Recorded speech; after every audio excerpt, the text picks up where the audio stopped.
சங்கீத புஸ்தகம் 98ஆம் சங்கீதம்.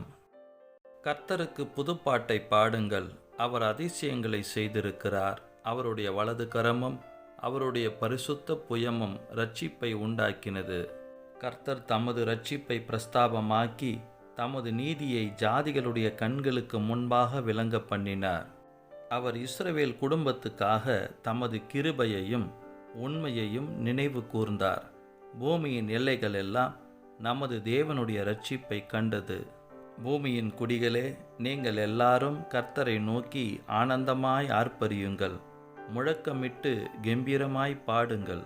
சுரமண்டலத்தால் கர்த்தரை கீர்த்தனம் பண்ணுங்கள், சுரமண்டலத்தாலும் கீத சத்தத்தாலும் அவரை கீர்த்தனம் பண்ணுங்கள். கர்த்தராகிய ராஜாவின் சமூகத்தில் பூரிகைகளாலும் எக்கால சத்தத்தாலும் ஆனந்தமாய் ஆர்ப்பரியுங்கள். சமுத்திரமும் அதன் நிறைவும் பூச்சக்கரமும் அதன் குடிகளும் முழங்குவதாக.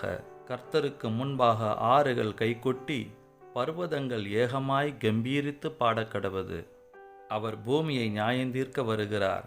பூலோகத்தை நீதியோடும் ஜனங்களை நிதானத்தோடும் நியாயந்தீர்ப்பார்.